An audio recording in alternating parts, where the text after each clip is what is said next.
ఓం నమో వెంకటేశాయ.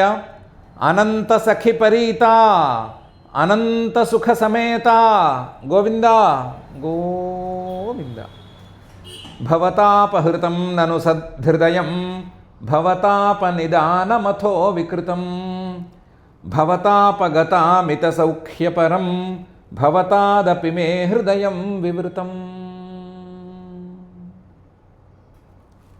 అని మాధవరవకృత యాదవ పరకృతి సాధవ వరమతి మాధవుడైనటువంటి శ్రీనివాస పరమాత్మని భక్తిగా మనసులో భావించుకుంటూ శ్రీశుకుల వారు ఉపదేశం చేసిన శ్రీమద్భాగవత మహాగ్రంథం యొక్క అధ్యయన కార్యక్రమాన్ని మనం ప్రారంభించుకుందాం. యథాప్రకారం ప్రార్థనా శ్లోకాలను చదువుకుని ఈ కార్యక్రమానికి మంగళాచరణం చేసుకుందాం. శ్రీ గణేశ ప్రార్థన. ప్రత్యూహగణనాశాయ ప్రత్యూషే స్మర్యరూపిణే ప్రత్యాసన్నాయ దేవాయ శ్రీగణేశాయ తే నమః. శ్రీగురుప్రార్థనా. గురుర్బ్రహ్మా గురుర్విష్ణుః గురుర్దేవో మహేశ్వరः గురుస్సాక్షాత్ పరం బ్రహ్మ తస్మై శ్రీగురవే నమః. శ్రీనివాసప్రార్థనా. శుచిస్మిత వికాసాయ శుచిత్వాదివిధాయినే శుచౌ మాసయతు పూజ్యాయ శ్రీనివాసాయ తే నమః. అథ సంకల్పః. అస్మాకం ఉపాత్త సమస్త దురితక్షయద్వారా బుద్ధిశుద్ధ్యర్థం విద్యాభివృద్ధ్యర్థం భక్తిజ్ఞాన వైరాగ్యాది తదనుకూల సర్వసంపత్సమృద్ధ్యర్థం శ్రీపరమేశ్వర ప్రీత్యర్థం శ్రీమద్భాగవత పాఠం కరిష్యామహే. అస్య శ్రీమద్భాగవత స్తోత్ర మహామంత్రస్య నారద ఋషిః బృహతి ఛందః శ్రీకృష్ణః పరమాత్మా దేవత బ్రహ్మబీజం భక్తిశక్తిః జ్ఞానవైరాగ్యే కీలకం. అస్మాకం శ్రీమద్భగవత్ప్రసాదసిద్ధ్యర్థే పాఠే వినియోగः ధ్యానం నారాయణౌషధవరాయ చిరోపయుక్తం వ్యాసప్రసూతశుకవైద్యవరైశ్చ సూక్తం ఆధ్యాదిదోషవనివర్తన మాత్రశక్తం వైద్యాలయం విశత భాగవతం నిషక్తం. శ్రీ గురుభ్యో నమః. శ్రీకృష్ణుడు బయలుదేరి బృందావనం నుంచి మథురకు వెళ్ళిపోతున్నాడు అనేటువంటి వార్త విన్న గోపికలు దుఃఖంతో బాధతో ఒకళ్ళతో ఒకళ్ళు మాట్లాడుకుంటున్నారు. ఆ మాట్లాడుకోవడంలో భాగంగా బ్రహ్మగారిని 3 మాటలు అన్నారు. అసలు బ్రహ్మగారిని ఎందుకు మన బంగారాన్ని అనుకోవాలి కదా అని ఈయన్ని కూడా శ్రీకృష్ణుడిని కూడా ఒక మాట అనుకున్నారు. నందసూను క్షణభంగ సౌహృద సమీక్షతే న స్వకృతాతురా బత విహాయ గేహాన్ స్వజనాన్ సుతాన్ పతిం స్తద్దాస్య మధ్యోపగత నభప్రియ అని కొత్తదనం కోసం ఆయన మథురకు వెళ్ళిపోతున్నాడు శ్రీకృష్ణుడు. మనం ఎంత వైరాగ్యంతో అన్నిటినీ వదులుకుని ఆయన వెంటబడినా సరే మనల్ని లెక్క చేయడు. మన మీద ఆయనకి సౌహృదం అంటే ప్రేమ లేదా అభిమానం లాంటివి లేవు అని అనుకున్నారు. బాధతో ఉన్నవాళ్ళు మాట్లాడుకునే మాటలే మాట్లాడుకున్నారు. దానికంటే కూడా పెద్ద కష్టం వాళ్ళకి క్షణంలో తోచింది. ఏంటంటే సుఖం ప్రభాతారజనీయమాశిషః సత్యా బభూవుః పురయోషితాన్ ధ్రువం యాస్సం ప్రవిష్టస్య ముఖం వ్రజస్పతేః పాస్యంత్యపాంగోత్కలితస్మితాసవం. పెద్ద కష్టం ఏంటంటే మధురాపురిలో ఉండేటువంటి స్త్రీలకి మహాదృష్టం దక్కింది. సుఖం ప్రభాత రజని, వాళ్ళకి ఈ రాత్రి చక్కగా చాలా శుభంగా తెల్లవారబోతోంది. సుఖం ప్రభాత రజని, ఇయం రజని, ఈరోజు రాత్రి మనం ఏడుస్తూ కూర్చున్న రాత్రి తెల్లారుతుంది. మనం తెల్లారినా ఏడుస్తూనే ఉంటాము. వాళ్ళకి మాత్రం ఒక శుభోదయం అంటూ ఏర్పడుతుంది. ఆశిషః సత్యాః బభూవుః, వాళ్ళ కోరికలు తీరుతాయి. శ్రీకృష్ణుడిని చూడాలి అనేటువంటి కోరిక ఉన్నవాళ్ళు కొంతమంది ఉండే ఉంటారు కదా. మనం ఇక్కడ ఉంటే వాళ్ళు అక్కడ ఉండరా. వాళ్ళ కోరికలు తీరుతాయి. పోనీ మథురాపురంలో ఎవరికి తెలుసు శ్రీకృష్ణుడు ఉన్నాడని కానీ ఆయన ఇంత మహానుభావుడని కానీ ఎవరికి తెలుసు, కేవలం బృందావనంలో ఉన్న వాళ్ళకే తెలుసు అనుకున్నా. సత్యాః బభూవుః ఆశిషః, వాళ్ళని పెద్దవాళ్ళు ఆశీర్వదించి ఉంటారు కదా. నీకు మంచి జరుగుతుంది, భవిష్యత్తులో నీకు బాగుంటుంది అని ఆశీర్వదించి ఉంటారు కదా. ఆ ఆశీర్వచనాలన్నీ నిజాలవుతాయి. మన కోరికలో అయిపోయినాయి, ఒట్టిపోయినాయి. లేదా మనల్ని ఆశీర్వదించినటువంటి పెద్దవాళ్ళ మాటలో వాటికి కూడా అర్థాలు లేకుండా పోయినాయి. వాళ్ళు మాత్రం సత్యా బభూవుః ఆశిషః సత్యా బభూవుః అనేటువంటి స్థితికి వస్తారు. పురయోషితాం ధ్రువం. మథురలో ఉండేటువంటి స్త్రీలకి ఇది తప్పనిసరిగా అవుతుంది. మనకేమో బృందావనంలో ఉండేటువంటి వారికి మాత్రం దీనికి వ్యతిరేకంగా జరుగుతుంది. ఎందుకంటే మనం రేపు తెల్లవారితే ఆ శ్రీకృష్ణుడి యొక్క ముఖార విందాన్ని చూడలేము. కానీ వాళ్ళు మాత్రం యాహ సంప్రవిష్టస్య, అప్పుడే రథంలో ఆయన వస్తూ ఉంటాడు. రథంలో వస్తూ ఉంటే మథురలోకి ప్రవేశం చేస్తూ ఉంటే ఆ ప్రవేశం చేస్తున్నటువంటి వ్రజస్పతే, ఈ వ్రజం మొత్తానికి, ఈ గోకులం మొత్తానికి పతిగా ఉండవలసినటువంటి ఆ శ్రీకృష్ణుడి యొక్క ముఖాన్ని వాళ్ళు చూడగలుగుతారు. ముఖాన్ని చూస్తే పెద్ద ప్రమాదమేం లేదు. ఆ ముఖం నుంచి అపాంగోత్కలిత స్మితాసవం అని ఒక అమృతం కారుతుంది. ఆ అమృతాన్ని వాళ్ళు తాగేస్తారు. పాస్యంతి, అమృతాన్ని తాగేస్తారు. ఏంటా అమృతం? అపాంగోత్కలిత స్మితాసవం. ఆయన క్రీగంటి చూపు నుంచి బయటికి దూకుతూ బయటికి వచ్చేటువంటి స్మితం, చిరునవ్వు అనేటువంటి ఒక మధువు లేదా ఒక అమృతం, దాన్ని వాళ్ళు తాగేస్తారు. ఆయన క్రీగంటి చూపు ఒకటి చూపు చూస్తాడు. ఆ చూపులో ఒక నవ్వు దాగి ఉంటుంది. చూపులతో నవ్వటం ఎలా అని కొంతమందికి తెలుసు. ఆ నవ్వు దాగి ఉంటుంది. ఆ నవ్వులోంచి అమృతం అనేది పారుతుంది, కిందకి జారుతుంది. ఆ జారేటువంటి అమృతాన్ని వాళ్ళు తాగేస్తారు. మనము ఇక్కడ ఏడుస్తూ కూర్చుంటాము, మన కళ్ళ నుంచి నీళ్లు కార్చుకుంటూ మనం ఇక్కడ కూర్చుంటాము. మనం దురదృష్టవంతులము, వాళ్ళేమో అదృష్టవంతులు అయిపోయారు మథురలో ఉండేవాళ్ళు అని బాధపడ్డారు.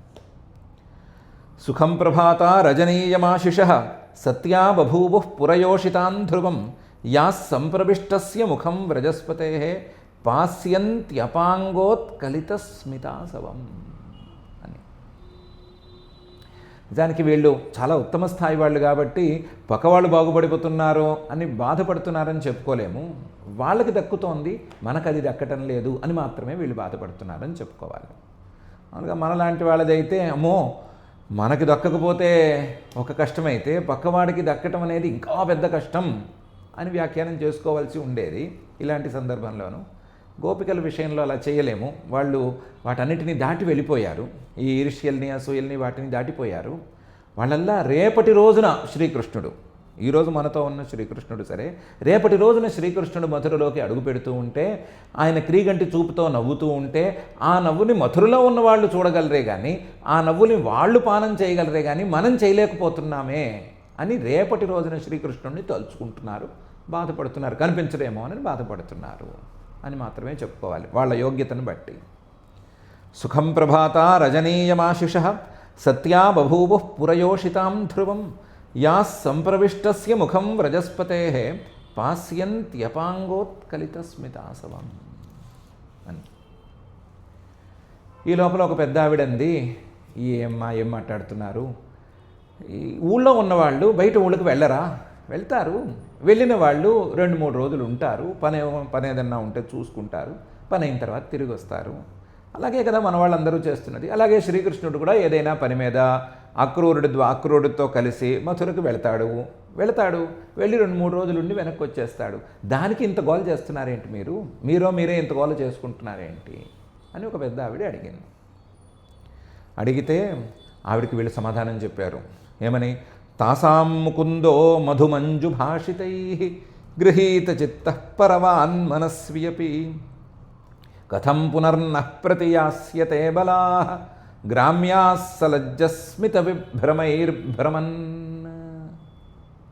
అని. అయ్యో, ఈ ప్రశ్నలు వేసేవాళ్ళు తెలివి తక్కువ వాళ్ళు, అబలాహ, బుద్ధిబలం లేని వాళ్ళు. ఓ బుద్ధిబలం లేని స్త్రీలారా మీరు వినండి.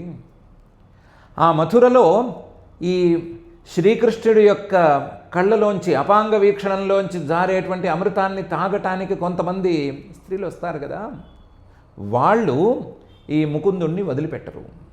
తాసాం ముకుంద మధుమంజు భాషితై గృహీత చిత్త. మా ముకుందుణ్ణి వదిలిపెట్టకుండా, ఇంత ముకుందుడు ఇంత అందగాడు అక్కడికి వెళితే వదిలిపెడతారా? ఈయన చుట్టూ చేరతారు. చుట్టూ చేరి ఏం చేస్తారంటే మధురంగా, చాలా లలితంగా, మంజు భాషితై చక్కటి వాక్యాలు పలుకుతారు. ఎంతగా గొప్పగా పలుకుతారంటే వాళ్ళు పట్టణంలో ఉండేటువంటి వాళ్ళు కదా, మనలాగా పల్లెటూరు బైతులు కారు కదా. అందువల్ల మనలాగా మొరటుగా మాట్లాడరు, మనలాగా అర్థవంతం లేకుండా కట్టే కొట్టే తెచ్చే అన్నట్టు మాట్లాడరు. చాలా మధురంగా, మృదువుగా, అందమైన పదాలతో, అందమైన వాక్యాలతో, అందమైన భావాలు వచ్చేటట్లు మాట్లాడతారు. మాట్లాడితే అంతటి మన మీద ఇంతవరకు ప్రేమ బొలకపోసిన శ్రీకృష్ణుడు కూడా వాళ్ళకి లొంగిపోతాడు. గృహీత చిత్త, వాళ్ళంటేనే ఎక్కువ మక్కువ చూపిస్తాడు. పోనీ వాళ్ళ మీద మక్కువ ఉన్నా సరే, పరవాన్ కదా, పరవాన్ అంటే తండ్రి మాట వినే పిల్లవాడే కదా, చిన్న పిల్లవాడే కదా. తండ్రి మాట వింటే తండ్రి వచ్చేసేమని చెప్తే, అబ్బాయి పని అయిపోయింది, ఇంటికి వెళ్ళిపోదాము, గోకులానికి వెళ్ళిపోదామంటే వచ్చేస్తాడా అంటే లేదు లేదు లేదు, వాళ్ళ బలమే ఎక్కువైపోతుంది. మథురలో ఉండే స్త్రీల బలమే ఎక్కువైపోతుంది. అందువల్ల పరవానపి, తండ్రి మాట వినే పిల్లవాడైనా సరే, నాన్న నేను 4 రోజులు ఉంటానో, నేను ఇక్కడే ఉండిపోతానో చెప్పేస్తాడు. మనస్వ్యపి, మన ముందు చాలా దిట్టంగా ఉంటాడు కదా, అసలు మనమే లొంగి ఆయన శ్రీకృష్ణుడు చుట్టూ తిరగాలే తప్ప ఆయన ఎప్పుడు మన చుట్టూ తిరగడు కదా, చాలా దిట్టంగా ఉంటాడు కదా. కానీ అక్కడికి వెళ్ళేసరికి మాత్రం అవేం ఉండవు. మనస్వ్యపి, మనస్విగా ఉండేవాడైనా సరే ఆ శ్రీకృష్ణుడు అక్కడే ఉండిపోతానని అంటాడు. కథం పునర్నః ప్రతియాస్యతే, అందులోనూ గోకులానికి రావాలా, గోకులానికి తిరిగి రావాలి అంటే కారణం ఏదైనా ఉండాలా? ఏం కారణం ఉండాలి? మనం ఏమైనా కారణం అవుతామా? మన కోసం వస్తాడా? మనలాంటి పల్లెటూరు బయట మొహాలు చూడడానికి వస్తాడా? రాడు. కథం పునర్నః ప్రతియాస్యతే. మనకేమైనా బుద్ధిబలం ఉందా? మనకేమైనా వాళ్ళలా అందంగా మాట్లాడడం వచ్చా? రాదు. మృదువుగా, మధురంగా మాట్లాడడం వచ్చా? రాదు కదా. గ్రామ్యాహ, మనం కఠినంగా మాట్లాడేటువంటి వాళ్ళము, గ్రామాల్లో నివాసం ఉండేటువంటి వాళ్ళము, మన మొహాలు చూడడానికి ఆయన ఎందుకు వస్తాడు? ఆయన సలజ్జిత విభ్రమైర్భ్రమన్, ఆ మథురలో ఉండేటువంటి స్త్రీలు సిగ్గుతో కూడిన కనుబొమ్మలని ఇటు అటు ఊపుతూ ఉంటే, సలజ్జిత విభ్రమై, సిగ్గుతో కనుబొమ్మల్ని ఇటు అటు కదిలిస్తూ ఉంటే, ఆ కదిలిస్తున్న కనుబొమ్మలతో పాటు ఈయన కూడా కదులుతూ వాళ్ళ చుట్టూ తిరుగుతూ మథురలోనే ఉండిపోతాడు. మథుర నుంచి మన దగ్గరికి రాడు. మన దగ్గరికి రావటానికి కారణం లేదు, వాళ్ళ దగ్గరే ఉండిపోవటానికి కారణం ఉంది. ఏమేమి కారణాలు ఉన్నాయి? వాళ్ళ కనుబొమ్మల కదలికలే చాలు కృష్ణుడిని అక్కడ కట్టిపడేయటానికి. వాళ్ళ మధురమైన మంజు భాషణాలు చాలు వాళ్ళని శ్రీకృష్ణుడిని అక్కడ కట్టిపడేయటానికి. మనలాంటి పల్లెటూరు బైతుల్లో అలాంటి విశేషాలే లేవు కాబట్టి మన కోసం ఆయన రావటానికి ఏ కారణము లేదు అని వీళ్ళు మళ్ళీ వాళ్ళకి సమాధానం చెప్పారు. తిరిగి వచ్చేస్తాడు అని అన్న వాళ్ళకి సమాధానం చెప్పారు. తాసాం ముకుందో మధుమంజుభాషితై గృహీతచిత్తః పరవాన్ మనస్వ్యపి కథం పునర్నః ప్రతియాస్యతే బలాః గ్రామ్యాः సలజ్జస్మిత విభ్రమైర్భ్రమన్ అని. ఇందులో కూడా ఆ మథురా స్త్రీల మీద ఈర్ష్య అనేది ఎక్కువగా కనిపించట్లేదు. అదేం కనిపించట్లేదు. వాళ్ళు మనకంటే తెలివైన వాళ్ళేమో, వాళ్ళు శ్రీకృష్ణుడిని కొంగును కట్టేసుకుంటారేమో, ఆయన కొంగును కట్టేసుకుంటే మన కోసం మళ్ళీ ఆయన రాడేమో అనే బాధే ఎక్కువగా కనిపిస్తోంది. ఆ బాధతోనే ఈ మాట అన్నారు. అసలు ఇలా కాదు, తెల్లవారు లేస్తూనే మనము దిగ్గున పరుపు మీద నుంచి ఎందుకు లేస్తున్నాం, పక్క మీద నుంచి ఎందుకు లేస్తున్నాం అంటే, ప్రతిరోజు మనకి కళ్ళకి ఒక ఉత్సవం అనేది కాచుకుని ఉంది. ఉత్సవం అనేది మనకు ఒకటి ఉంది. ఏమా ఉత్సవం? శ్రీకృష్ణోత్సవం. శ్రీకృష్ణుడు స్నేహితులతో సహా బాగా అలంకరించుకుని ఆవుల్ని తీసుకుని బృందావనానికి వెళ్ళాలి. ఆ వెళ్ళేటప్పుడు అందంగా ఉండేటువంటి ఆ శ్రీకృష్ణుడిని మనం చూడాలి. చూడటమే మనకి రోజువారీ కళ్ళకు పని అని తొందరగా పక్క మీద నుంచి దిగ్గుని లేస్తున్నాం. రేపు ఈ ఉత్సవం మనకేది? ఈ ఉత్సవం కాస్త మథురాపురవాసులకి ట్రాన్స్ఫర్ అయిపోయింది. అద్యధ్రువం తత్ర దృశో భవిష్యతే దాశార్హ భోజాంధక వృష్ణి సాత్వతాం మహోత్సవ శ్రీరమణంగుణాస్పదం ద్రక్ష్యంతి ఏ చాధ్వని దేవకీ సుతం. అద్య అంటే ఈరోజు తెల్లవారితే, ఈ రాత్రి తెల్లవారితే ధ్రువం ఒక పని జరగబోతోంది తప్పనిసరిగా. ఏంటి?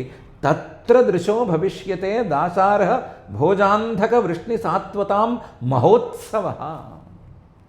అక్కడ మథురాపురిలో దాశార్హ భోజ అంధక వృష్ణి సాత్వతులు రకరకాల వాళ్ళు ఉన్నారు కదా, యాదవులలో అవాంతర జాతుల వాళ్ళందరి కళ్ళకి చాలా పెద్ద ఉత్సవం జరగబోతోంది. పెద్ద ఉత్సవం వాళ్ళ కళ్ళని చేరబోతోంది. ఏంటి, వాళ్ళ కళ్ళు ఉత్సవం కోసమేం మళ్ళాగా ఎదురు చూడక్కర్లా. ఈ ఉత్సవమే, మనం చెప్పుకున్నటువంటి శ్రీకృష్ణోత్సవమే అక్కడికి చేరబోతోంది. వాళ్ళ కళ్ళని ఈ ఉత్సవం వెళ్ళి చేరబోతోంది. ఈ ఉత్సవం వెళ్ళి వాళ్ళ కళ్ళకి చూపిస్తోంది. భవిష్యతే దాశార్హ భోజాంధక వృష్ణి శాశ్వతాం మహోత్సవ. ఏంటిది? శ్రీరమణం గుణాస్పదం ద్రక్ష్యంతితే. శ్రీరమణం, లక్ష్మీదేవిని కూడా రంజింపజేసినటువంటి ఆ శ్రీకృష్ణుణ్ణి వాళ్ళు చూడబోతున్నారు.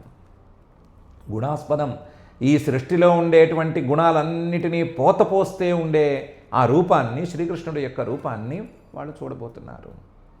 ఎక్కడ? అధ్వని హాయిగా దారిలో రథంలో దిగుతూనో లేదా నడుస్తూనో ఆయన ఉంటే ఆయన్ని చూడబోతున్నారు. దేవకీసుతం, సాక్షాత్తు వాళ్ళకే చెందిన దేవకీ తాలూకు పుత్రుడైనటువంటి శ్రీకృష్ణుణ్ణి వాళ్ళు చూడబోతున్నారు. అంటే మహోత్సవమే తరలి వాళ్ళ కళ్ళ దగ్గరకు వెళుతోంది. ప్రజల వద్దకు పాలనలాగా ఆ కళ్ళ వద్దకు మహోత్సవం అనే ప్రోగ్రాం జరగబోతోంది. మనమేమో ఈ మహోత్సవం కోసం పొద్దున్నే లేచి కళ్ళు నలుపుకుని లేదా తొందరగా స్నానాలవి చేసి తయారయ్యి భక్తిగా చేతులు కట్టుకుని ఎదురు చూడాలి. వాళ్ళకేమో ఈ మహోత్సవం తనంతట తాను వెళ్ళి కళ్ళ ముందు సాక్షాత్కరిస్తోంది. వాళ్ళ అదృష్టం ఏమని చెప్పాలి అని ఈ గోపికలందరూ అనుకున్నారు. అద్యధ్రువం తత్ర దృశో భవిష్యతే దాశార్హ భోజాంధక వృష్ణి శాశ్వతాం మహోత్సవ శ్రీరమణం గుణాస్పదం ద్రక్ష్యంతి ఏ చాధ్వని దేవకీ సుతం అని. ఈ లోపల ఈ వ్యవహారం అంతటికీ కారణం ఎవరు అని మళ్ళీ ఇంకోసారి గుర్తొచ్చింది. ఎవరు దీనికి కారణం అంటే అక్రూరుడు అని గుర్తొచ్చింది. అక్రూరుడే కదా ఈయన్ని తీసుకెళ్ళడానికి వచ్చింది, శ్రీకృష్ణుని తీసుకెళ్ళడానికి వచ్చింది. అక్రూరుడే కదా రథంలో ఎక్కించుకుని శ్రీకృష్ణుడిని మథురకి తీసుకెళ్ళబోయేది. అక్రూరుడే కదా కూడా ఉండేది, మథురలో ఈయనతో కూడా ఉండేది. కాబట్టి అక్రూరుడు గుర్తొచ్చాడు. అక్రూరుడు గుర్తు రాగానే ఇందాక బ్రహ్మగారిని 3 శ్లోకాల్లో తిట్టామో, అక్రూరుని 1 శ్లోకంలో కూడా తిట్టకపోతే ఎట్లాగా అనిపించి, మైతద్విధస్య ఆకరుణస్య నామభూ అక్రూర ఇత్యేతదతీవ దారుణః యోసావనాస్వ అనాశ్వాస్య సుదుఃఖితంజనం ప్రియాత్ ప్రియం నేష్యతి పారమధ్వనః. అసలు ఈ అక్రూరుడికి అక్రూరుడుని పేరు పెట్టింది ఎవరు? మైతద్విధస్య, ఇలాంటి రకంగా ఉండేవాడికి, ఇలా వ్యవహరించేటువంటి వాడికి అక్రూరుడు అని పేరు పెట్టింది ఎవరు? అక్రూరుడు అంటే ఏంటి? నా క్రూర, క్రూరంగా ఉండేవాడు కాడు, సాధువు, అందరి పట్ల దయగా ఉండేవాడు అని కదా అర్థం. అయం అకరుణ, దయలేనివాడు. దయలేనివాడికి అక్రూర అని పేరు ఎలా పెడతారండి? పేరు పెట్టడమే తప్పు. అకరుణస్య ఏతద్విధస్య అక్రూర ఇత్యేతత్ నామ మాభూత్. అసలు ఉండటానికి వీలే లేదు. ఈయనకి అక్రూరుడు అనే పేరే సబబు కాదు. అతీవ దారుణ, ఇది దారుణమైనటువంటి వ్యవహారం. అసలు ఆ మనిషి కూడా, అక్రూరుడు కూడా చాలా దారుణమైన వాడు. ఎందుకంటే మా ప్రాణాల కంటే ప్రియమైనటువంటి శ్రీకృష్ణుడిని లాక్కెళ్ళిపోతున్నాడు. ప్రియాత్ ప్రియం, ప్రాణం కాదు, ఏదైనా కాదు, ఏదైనా ప్రియం అనేది ఉంటే ఆ ప్రియమైన దానికంటే కూడా పై స్థాయి ప్రియంగా ఉండేటువంటి శ్రీకృష్ణుడిని లాక్కెళ్ళిపోతున్నాడు, పీక్కెళ్ళిపోతున్నాడు, తోసుకెళ్ళిపోతున్నాడు, తీసుకెళ్ళిపోతున్నాడు. ప్రియాత్ ప్రియం నేష్యతి పారమధ్వన, మా కంటి చూపుకి అందకుండా ఆయన లాక్కెళ్ళిపోతున్నాడు. లాక్కు వెళ్ళేటప్పుడు కనీసం ఒక మాట చెప్పాలా? ఏమని చెప్పాలి? లేదు, మీ శ్రీకృష్ణుని ఒక పని మీద తీసుకెళ్తున్నాను, మళ్ళీ పని అయిపోతేనే తీసుకొచ్చి మీకు దించేస్తాను, మళ్ళీ మీ కళ్ళ ముందే మీ శ్రీకృష్ణుడు ఉంటాడు అని చెప్పాలా? చెప్పలేదు. యోసౌ అనాశ్వాస్య, ఆ మాట తిరిగి చెప్పకుండా, ధైర్యం చెప్పకుండా, సుదుఃఖితం జనం, మనందరం ఇక్కడ కూర్చుని వలవలా ఏడుస్తూ ఉంటే ఈ ఏడుపుల్ని పట్టించుకోకుండా ఆయన పని మీద ఆయన తీసుకెళ్ళిపోతాడా శ్రీకృష్ణుడిని? అనాశ్వాస్య సుదుఃఖితం జనం. మనకేమన్నా శ్రీకృష్ణుడు అనేవాడు అక్కర్లేని మనిషా? కేవలం సామాన్య ప్రియుడా? రెండు కాదు కదా. ప్రియాత్ ప్రియ, ప్రియమైన ప్రాణం కంటే కూడా ఆయన ప్రియుడు కదా. అలాంటి ప్రియమైన వస్తువుని లేదా ప్రాణం కంటే ప్రియమైన వ్యక్తిని ఎవరైనా తీసుకెళ్తూ ఉంటే చెప్పాలా అక్కర్లేదా? ఇంట్లో పసిపిల్లలు, ఆడపిల్ల పురిటికి వచ్చినప్పుడు పసిపిల్లలు కొన్నాళ్ళు అలవాటు అవుతారు. అలవాటు అయిన తర్వాత వాళ్ళు వచ్చి అత్తింటి వారు వచ్చి పిల్లని తీసుకెళ్తారు, ఆ పుట్టిన బిడ్డను తీసుకెళ్తారు. తీసుకెళ్ళేటప్పుడు మంచి మాటలు చెప్తారు కదా, చెప్పాలి కదా. ఏమని చెప్పాలి? ఈ పిల్ల మీకు అలవాటైపోయింది, మీరు బాగా ముద్దుగానే చూస్తున్నారు, పోన్లేండి మళ్ళీ మళ్ళీ వస్తూ ఉంటుంది, ఈ పసిపిల్ల మీ దగ్గరికి వస్తుంది, మీ అమ్మాయి మీ దగ్గరికి వస్తుంది, మీరేమీ బాధపడకండి అని చెప్పాలి కదా. చెప్తేనే కదా వాళ్ళు మంచివాళ్ళు అని లెక్క. అలా కనీసం కూడా చెప్పకుండా మనకి ప్రాణం కంటే ప్రియమైనటువంటి శ్రీకృష్ణుడిని అక్రూరుడు ఇలా తీసుకెళ్తాడు. పోనీ తీసుకెళ్ళాడు, అక్రూరుడు అనేవాడు అలాంటి వాడే అనుకుంది. అసలు అతనికి అక్రూరుడు అని పేరు ఎలా పెట్టారు? పేరు చూసి కదా పెట్టాలి తల్లిదండ్రులు. ఇంత నిర్దయగా ఉండేటువంటి ఇతనికి అక్రూరుడు అని పేరు కాదు, క్రూరుడు అని పేరు ఉండాల్సింది అని ఈ అక్రూరుడిని చివాట్లు పెట్టుకున్నారు. మైతద్విధస్య ఆకరుణస్య నామభూత్ అక్రూర ఇత్యేతదతీవ దారుణః యోసా వనాశ్వాస్య సుదుఃఖితం జనం ప్రియాత్ ప్రియం నేష్యతి పారమధ్వనః అని. అక్రూరుణ్ణి తిట్టినట్లుగా ఉంది, కానీ అక్రూరుణ్ణి తిట్టడం కంటే ప్రియాత్ ప్రియ అని చెప్పుకోవటానికే పాపం వాళ్ళు చాలా తపన పడుతున్నట్లుగా ఉంది. చెప్పుకోవడానికి, మనసుకు చెప్పుకోవటానికే తపన పడుతున్నారు. ప్రియాత్ ప్రియం, అందరికంటే అన్నిటికంటే ఎక్కువ ప్రియుడైన వాడు మాకు శ్రీకృష్ణుడు అనే మాటే ఈ సందర్భంగా తలుచుకుంటున్నారు. అలాంటి ప్రియ వియోగం అనేది ఎవరికైనా దుఃఖాన్నే తెస్తుంది కాబట్టి ఆ దుఃఖాన్ని అక్రూరుడి మీద పెట్టి, మనం మామూలుగా ఏమైనా కోపాలు వచ్చి ఎవరిని ఏమైనా లేకపోతే పిల్లి మీద పిడక మీద పెట్టి తిడుతూ ఉంటాం కదా, అలా అక్రూరుడి మీద పెట్టి తిడుతున్నారు. వాళ్ళ మనసులోని బాధని అక్రూరుడి మీద పెడుతున్నారు, కానీ అక్రూరుని తిట్టడంలో పాపం వాళ్ళకి తాత్పర్యం లేదు. ప్రియాత్ ప్రియతర శ్రీకృష్ణ అని చెప్పుకోవటంలో వాళ్ళకి తాత్పర్యం. అయితే ప్రియాత్ ప్రియతర శ్రీకృష్ణ అని గుర్తొస్తూనే మళ్ళీ అదే మాట మళ్ళీ వచ్చింది. మన బంగారం మంచిదైతే ఈ పరిస్థితి ఎందుకు వచ్చేది? మన బంగారమే అలాంటిది. అనార్ద్రధీరేష సమాస్థితో రథం తమన్వమీచ త్వరయంతి దుర్మదాః గోపా అనోభిస్థవిరైరుపేక్షితం దైవంచ నోద్య ప్రతికూలమీహతే. అనార్ద్రధీహి ఏష, మన శ్రీకృష్ణుడు ఉన్నాడే ఆయన కఠిన హృదయుడు. పాపం వీళ్ళు చెప్పిన మాటలో ఇదొక్కటి నిజం, ఆయన కఠిన హృదయుడు. ఆయనకి ఇలాంటివి ఏమీ లేవు. వీళ్ళ మీద ప్రేమ, వాళ్ళ మీద ప్రేమ, వీళ్ళని ఉంచుకోవాలి, వాళ్ళ మీద దయ ఉంచుకోవాలి, ఇలాంటివి ఏమీ లేవు ఆయనకి అలాంటివి ఏం లేవు అనేది మాత్రం నిజం. కఠిన హృదయుడే ఆయన. అనార్ద్రధీరేష, ఆయన కఠిన హృదయుడు కాబట్టే సమాస్థితో రథం, అక్రూరుడు వచ్చి రథం తీసుకొచ్చి మనం వెళ్ళాలి అంటే, రేపొద్దున ప్రయాణం అంటే ఈ పూటే ఎక్కి కూర్చున్నాడు. ఇంకా ఏం కూర్చోలేదు, వీళ్ళకి పాపం లోపల కడుపులో ఆవేదన. వీళ్ళు కూర్చున్నాడు, ఒప్పేసుకున్నాడు అంటే ఏంటి? కూర్చున్నాడనే కదా. సమాస్థితో రథం. ఒకవేళ శ్రీకృష్ణుడు వెళ్తానంటే వెళ్ళి రథంలో ఎక్కి కూర్చుంటే కూడా ఉండేటువంటి వాళ్ళు ఎందుకురా మనకి ఆ మథుర, మనం హాయిగా గోకులంలో బృందావనంలో ఉందాము, హాయిగా గోవర్ధనగిరి ఎక్కుకుందాము, హాయిగా ఆవుల్ని కాచుకుందాము, హాయిగా యములలో స్నానాలు చేద్దాము, ఈతలాడదాము, ఆటలాడదాము అని చెప్పాలి కదా. తమన్వమీచ త్వరయంతి, ఆయన్ని అనుసరించే ఉండేటువంటి మిగతా గోపాలకులందరూ పద తొందరగా ఎక్కు, మేము కూడా ఏదో బండి ఎక్కుతాము అని తొందర పెడుతున్నారు. దుర్మదాహ, వీళ్ళ అహంకారానికి అంతు లేకుండా ఉంది. ఏంటి వీళ్ళ అహంకారం? శ్రీకృష్ణుడి యొక్క సహచరులం మేము, శ్రీకృష్ణుడి యొక్క స్నేహితులం మేము అని మదం వీళ్ళకి. ఆ శ్రీకృష్ణుడి యొక్క స్నేహితులు అనేటువంటి ట్యాగ్ మనకి లేదు అని మన మీద చిన్న చూపు, అందువల్ల మనం బాధపడుతున్నామని అవినేవని పట్టించుకోకుండా ఆ దుర్మదంతో వాళ్ళు కూడా తొందర పెడుతున్నారు. పద తొందరగా పోదాం అంటున్నారు. పోని వాళ్ళంటే చిన్నపిల్లలు, సరి అయిన తెలివి లేని వాళ్ళు. ఈ పెద్దలు ఏం చేస్తున్నారు? ఊళ్ళో స్థవిరాహ, అందులోనూ కదలకుండా ఉండేటువంటి వాళ్ళు పెద్దలు ఉన్నారు కదా కొంతమంది. రోజు సాయంత్రం అవుతూనే శ్రీకృష్ణుడు వస్తూ ఉంటే కింద పడిపోయి సాగిలి పడిపోయి సాష్టాంగాలు పెట్టే మహానుభావులు కొంతమంది ఉన్నారు కదా, స్థవిరాహ. వాళ్ళైనా అడ్డం పడాలా? వాళ్ళైనా మేము ఇంకెవరికి దండం పెట్టుకుంటాం, నువ్వు వెళ్ళిపోవద్దు, ఇక్కడే ఉండి శ్రీకృష్ణ అని చెప్పాలా? స్థవిరైరుపేక్షితం. గోపాహ అనోభి త్వరయంతి, మిగతా గోపాలకులేమో బండ్లు కట్టి తొందర పెడుతున్నారు, తొందరగా ఎక్కండి తొందరగా అంటున్నారు. స్థవిరైరుపేక్షితం, ఈ పెద్దవాళ్ళేమో నోరు మూసు కూర్చున్నారు, ఏం పట్టించుకోవట్లేదు. అస్సలు పట్టించుకోకుండా ఉదాసీనంగా ఉన్నారు. ఇంకా ప్రయాణం అనేది ఆగే పరిస్థితే లేదు. ఆపవలసిన పెద్దవాళ్ళు ఆపలేదు.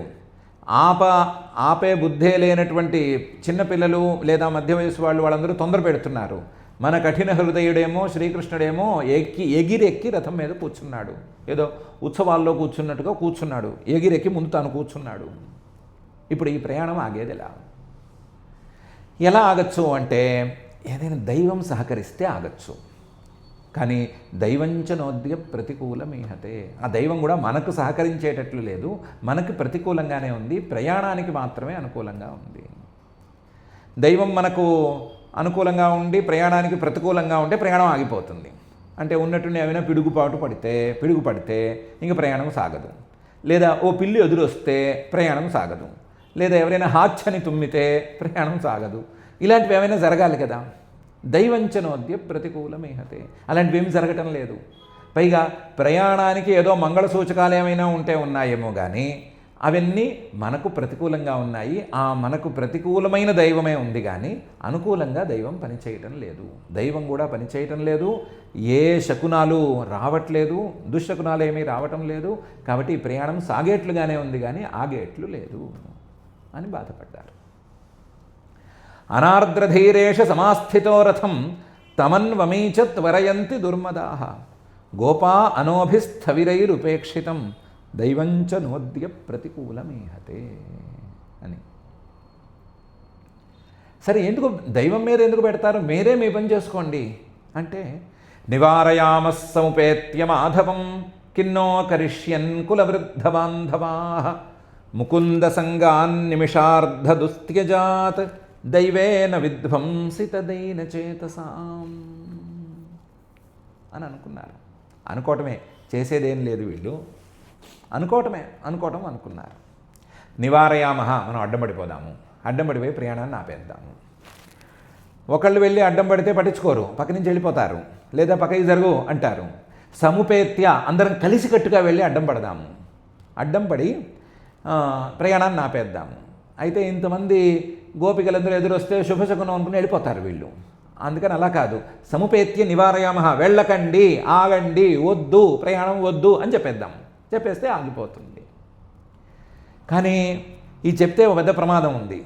ఎప్పుడైనా సరే ఎవరైనా ప్రయాణానికి వెళుతుంటే వెనక నుంచి ఎవరైనా సరే వెనక్కి రా, ఎక్కడికి వెళుతున్నావు, ఇలాంటి మాటలు మాట్లాడకూడదు. అవన్నీ అశుభ వాచకాలు.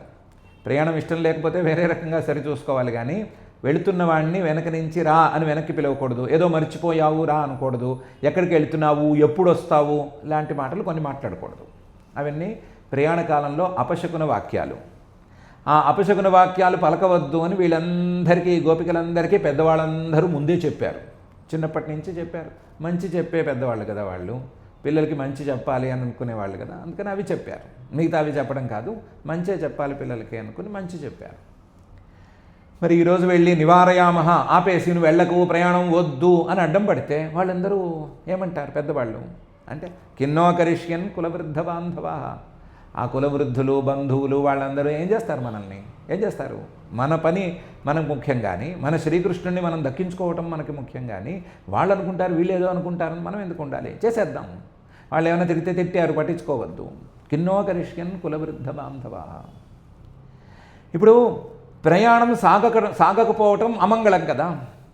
ప్రయాణం అనేది చేస్తే దానికి మంగళంగా వెళ్ళిరా, సుఖంగా ఉండని, శివాస్తే పంథానస్సంతు అనో, ఏదో యశివో నామరూపాభ్యామనో ఏదో మంచి మాట అనాలి కదా.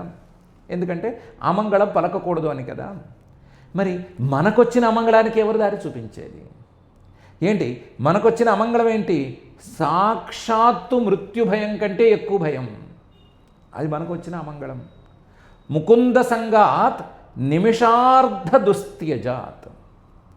ఆ ముకుందుడి యొక్క సంబంధం కనురెప్పపాటిలో సగం కాలమైనా సరే, కనురెప్ప కిందకి పడే సమయంలో సగం కాలమైనా సరే మనం భరించలేము. అలాంటిది ముకుంద సంఘం కదా. ముకుంద సంఘం అయితే కనుక అది కనురెప్పపాటు కాలంలో సగం కాలం పాటు విడిపోయినా సరే, సగం కాలం పాటు లేకపోయినా సరే మనం భరించలేము. అలాంటిది ముకుంద సంగాత్ నిమిషార్ధ దుస్త్యజాత్. అలాంటి ముకుంద సంఘాన్ని దైవేన విధ్వంసితదేన చేతసాం, దైవం మనకి దూరం చేస్తూ ఉంటే, చివరికి దైవం కూడా మనకి సహకరించకపోతే, అది మొత్తం మనకి ఆ ముకుంద సంఘం అనేదే లేకుండా చేస్తూ ఉంటే, విధ్వంసితం అనే స్థాయికి తీసుకొచ్చేస్తే, మన మనస్సుల్లో దైన్యమే గూడు కట్టుకుని ఉంటే, ఆ దైన్యానికి మృత్యుభయం కూడా మనకు లెక్కలేదు. మృత్యుభయం కంటే ఈ శ్రీకృష్ణ విశ్లేష భయమే మనకి చాలా పెద్దది అనే స్థాయి వస్తే, అంతకు మించిన అమంగళం మనకు లేదు అనే మాట ఉంటే మనం ఆ అమంగళాన్ని మనం పోగొట్టుకోవాలని చూడాలి. కానీ ఆ ప్రయాణానికి అమంగళమైతే మనకేంటి, మంగళమైతే మనకేంటి, ఈ ప్రయాణానికి ఇంతటితో మంగళం పలకాలి, ప్రయాణాన్ని ఆపేసేయాలి, మనకి ఆ శ్రీకృష్ణుడు నిరంతరం దర్శనం ఇచ్చేటట్లు మనం ఆయన్ని ఇక్కడే ఉంచేసేయాలి అని నిర్ణయించుకున్నారు. ఇది సూత్రప్రాయంగా నిర్ణయించుకున్నారు. ఆచరణలో వీళ్ళకి పాపం సాధ్యపడలేదు అనేది వేరే సంగతి. నివారయామ సముపేత్య మాధవం కిన్నో కరిష్యన్ కులవృద్ధ బాంధవా ముకుంద సంగాన్ నిమిషార్ధ దుస్తియజాత్ దైవేన విధ్వంసిత దీనచేతసాం అని. ఏం చేస్తారా ముకుందుడు మీకుంటేను, ఏం చేస్తారా శ్రీకృష్ణుణ్ణి అంటే, యస్యానురాగలలిత స్మితవల్గుమంత్ర లీలావలోక పరిరంభణ రాసగోష్ఠ్యాం నీతాస్మనః క్షణమివ క్షణదా వినాతం గోప్యః కథన్వతితరేమ తరోతమో దురంతం.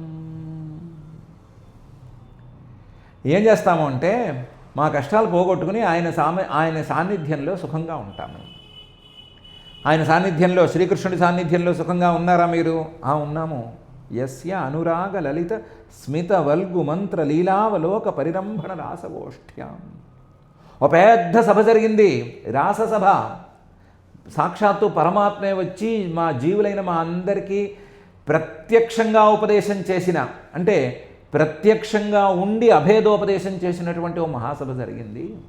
ఆ మహాసభలో రాసగోష్ఠ్యాం, ఆ రాస మహాసభలో ఆయన అనురాగమే కురిపించాడా, లలితంగా చిరునవ్వే నవ్వాడా, లలిత స్మిత, లేదా వల్గు చాలా మధురంగా చెవిలోకి వచ్చి ఏదో ఊదాడా, వల్గు మంత్రం అంటే చెవిలో ఊదిన మాట, లేదా లీలావలోకం ఏదో ఒక విలాసంగా ఒక్క చూపే చూశాడా, పరిరంభణం మమ్మల్ని కౌగిలించుకున్నాడా, ఏం చేసినా అప్పుడు చేశాడు కదా. ఆ చేసినప్పుడు యస్యానురాగ లలిత స్మిత వల్గు మంత్ర లీలావలోక పరిరంభణ రాసగోష్ఠ్యాం, ఆ సభలో ఆ రాత్రుళ్లలో నీతాస్మనః క్షణమివ క్షణదా, రాత్రి మొత్తం ఆయనతో కలిసి ఉన్నటువంటి, శ్రీకృష్ణుడితో కలిసి ఉన్నటువంటి రాత్రి మొత్తం క్షణంలా గడిచిపోయింది. అంటే మాకు కాలం కూడా తెలియలేదు. సంతోషంగా ఉన్నప్పుడు కాలం తెలియదు కదా. అలా సంతోషంగా ఉన్నప్పుడు కాలం తెలియని పరిస్థితులలో మేము ఉన్నాము. నీతాస్మనః క్షణమివ క్షణదాహ. అలాంటప్పుడు వినాతం కోప్య కథన్వతితరేమ తమోదురంతం. ఆయన లేకుండా ఆ రాత్రులు గలవటం ఎట్లా? ఆయన లేకపోతే మనలో గూడు కట్టుకున్నటువంటి జీవుడు అంటి పెట్టుకున్నటువంటి, లేదా జీవుడు తెచ్చి పెట్టుకున్నటువంటి దుఃఖాలను మనం పోగొట్టుకోవటం ఎట్లా? కథన్వతితరేమ తమోదురంతం. ఆ పరమాత్మ సన్నిధి లేకపోతే, పరమాత్మ సన్నిధి అనేది లేకపోతే మనలో జన్మలుగా గూడు కట్టుకున్నటువంటి కష్టం అనేది ఎలా పోతుంది? జాగ్రత్త అవస్థలో జీవుడికి కష్టం పోయిందా? స్వప్నావస్థలో కష్టం పోయిందా? పరమాత్మలో కలిసినటువంటి సుషుప్తి అవస్థలోనే కదా పోయింది. అలాగే ఆ పరమాత్మతో, శ్రీకృష్ణుడితో కలిసిన క్షణాల్లోనే కదా మనకు కష్టం పోయేది. మిగతా సమయాల్లో ఈ ప్రపంచం అనే కష్టమే కదా మనల్ని చుట్టుముడుతుంది. కథన్వతితరేమ, ప్రకాశస్వరూపుడు ఆయన ఉంటేనే కదా మనకి వెలుగు అనేది ఉంటుంది. లేకపోతే తమో దురంతం, మొత్తం చీకటే కదా మన ముందున్నది. ఆ చీకటిమయమైనటువంటి ఈ ప్రపంచంతో మనం ఎలా వేగుతాము? ఆ శ్రీకృష్ణుడు లేకుండా మనం ఎలా ఉంటాము అని వాళ్ళలో వాళ్ళే అడుక్కున్నారు. యస్యానురాగలలిత స్మిత వల్గుమంత్ర లీలావలోక పరిరంభణ రాసగోష్ఠ్యాం నీతాస్మనః క్షణమివ క్షణదా వినాతం గోప్యః కథన్వతితరేమ తమో దురంతం. ఇన్ని కాదు కష్టాలు పోవటం, సుఖాలు ఉండటం, ఇవన్నీ కాదు. అసలు ఆయన లేనిదే, శ్రీకృష్ణుడు లేనిదే మనం జీవితం ఎట్లా, మనం ఎలా జీవించటం? యోన్నఃక్షయే వ్రజమనంత సఖః పరీతో గోపైర్విశన్ ఖురరజశ్చురితాలకస్రక్ వేణుం క్వణన్ స్మితకటాక్ష నిరీక్షణేన చిత్తం క్షిణోత్యముమృతేను కథం భవేమ అని అనుకున్నారు. అన్నఃక్షయే, పగలు తరిగిపోతోంది, సాయంకాలం చీకట్లు చుట్టుముడుతున్నాయి. ఆ సమయంలో ఆయన శ్రీకృష్ణుడు వ్రజానికి, గోకులానికి వస్తాడు. అనంత సఖ, అనంతుడు బలరాముడు ఆయన్ని స్నేహితుడిగా ఉంచుకుని ఆయనతో కలిసి వస్తాడు. పరీతో గోపై, ఆయన చుట్టూ గోపాలకులు ఉంటారు. విషన్ వ్రజం విషన్, ఆ శ్రీకృష్ణుడు వ్రజంలోకి గోకులంలోకి ప్రవేశించబోతూ ఉంటాడు. అప్పుడు ఆయన మొహాన్ని చూడటానికి మనమందరము వరసలు కట్టి ఉంటాము. ఎలా ఉంటాడు ఆయన? ఖురరజశ్చురితాలకస్రక్, ఈ ఆవుల తాలూకు గిట్టల నుండి బయటకు వచ్చినటువంటి ధూళి ఎగిరి ఆయన తల మీద పడితే, శ్రీకృష్ణుడి తల మీద పడితే ఆ తలలో ఉండేటువంటి వెంట్రుకలన్నీ ధూళి ధూసరంగా ఉంటాయి. ఖురరజశ్చురిత అలక. అలాగే ఆయన దండల మీద మొత్తం ఈ ధూళి మొత్తం ఉంటుంది, ఆయన ఒంటి మీద ఉండదు. ఎందుకంటే ఈ పరీతో గోపయ్య కదా, ఈ గోపాలకులు చుట్టూ ఉన్న గోపాలకులు ఊరుకోరు. ఆయన ఒంటి మీద ధూళి కణం పడితే వెంటనే తుడిచేయడానికి, ఉత్తరీయంతో తుడిచేయడానికి వెనకాడరు వాళ్ళు. కాబట్టి ఆయన ఒంటి మీద కానీ మొహం మీద కానీ పడనివ్వరు, తుడిచేస్తారు వెంటనే. వెంట్రుకల మీద పడితే పట్టించుకోరు, మాల మీద పడితే పట్టించుకోరు. ఇది తీసి ఇంకో మాల వేసుకుందాము, నేను ఇంకో మాల కుట్టాను దాన్ని వేసుకో అని అంటారు తప్ప మాలల మీద ధూళి పడితే పట్టించుకోరు. అందువల్ల ఛురితాలకస్రక్. వేణుం కుణన్, వేణువాదనం చేసుకుంటూ వస్తాడు ఆ శ్రీకృష్ణుడు. స్మిత కటాక్ష నిరీక్షణైన చిత్తం క్షిణవతి, ఓ చిరునవ్వు నవ్వుతూ ఉంటాడు. లేదా ఒక క్రీగంటి చూపు మన మీద విసురుతూ ఉంటాడు. ఏ క్రీగంటి చూపు కాకపోతే మామూలుగా అందరినీ చూసే చూపుతోనైనా మనల్ని నిరీక్షణైనా చూస్తాడు, దయతో కూడిన చూపుతో చూస్తాడు. చూస్తే మన చిత్తం మొత్తం ఆయనకు అధీనంగా మారిపోతుంది. మన చిత్తం అంతా ఆ శ్రీకృష్ణుడికి సమర్పించేసుకుంటున్నట్లు అవుతుంది. చిత్తం క్షిణవతి. ఇలాంటి మన కళ్ళకి ఆనందకరంగా ఉండేటువంటి కృష్ణుడిని వదిలిపెడితే ఋతేతుతం అముమృతే కథన్ను జీవేమా, మనం ఎలా బతుకుతాము, మనసు ఎలా ఉంటాము, మన ఉనికి ఎక్కడి నుంచి ఉంటుంది? ఆ శ్రీకృష్ణుని రోజు ఈ రూపంలో చూస్తే మనం ఉన్నట్లు. ఈ రూపంలో ఆయన్ని చూడకపోతే, శ్రీకృష్ణుని చూడకపోతే మనం ఉన్నట్లే కాదు, మనం అసలు బతికినట్లే కాదు. కాబట్టి మన జీవన మూలం ఆయన శ్రీకృష్ణుడు. ఆ శ్రీకృష్ణుడు ఈరోజు వెళ్ళిపోతానంటే ఎలా ఒప్పుకుంటాము అని వీళ్ళు బాధపడ్డారు. వీళ్ళలో వీళ్ళు బాధపడటమే. యోన్నాక్షయే వ్రజమనంత సఖః పరీతో గోపైర్విషన్ ఖురరజశ్చురితాలకస్రక్ వేణుం కుణన్ స్మిత కటాక్ష నిరీక్షణేన చిత్తం క్షిణోత్యము మృతేను కథం భవేమా అని అనుకున్నారు. ఇదైన తర్వాత ఏమైంది? ఈ మాట అనుకున్న తర్వాత ఏమైంది? ప్రయాణం ఆగిందా? వీళ్ళు ఏమన్నా బయటికి వెళ్ళారా, వెలువడ్డారా అనేది పైన రావాల్సినటువంటి వ్యవహారం. ఆ వ్యవహారాన్ని శ్రీశుకుల వారి వాక్యంలో యథాసౌకర్యంగా చూసుకుందాము. ఇప్పటికైతే గోపికల యొక్క శ్రీకృష్ణ తత్పరత అనే విషయం మీద ఆలోచన చేసుకుందాము.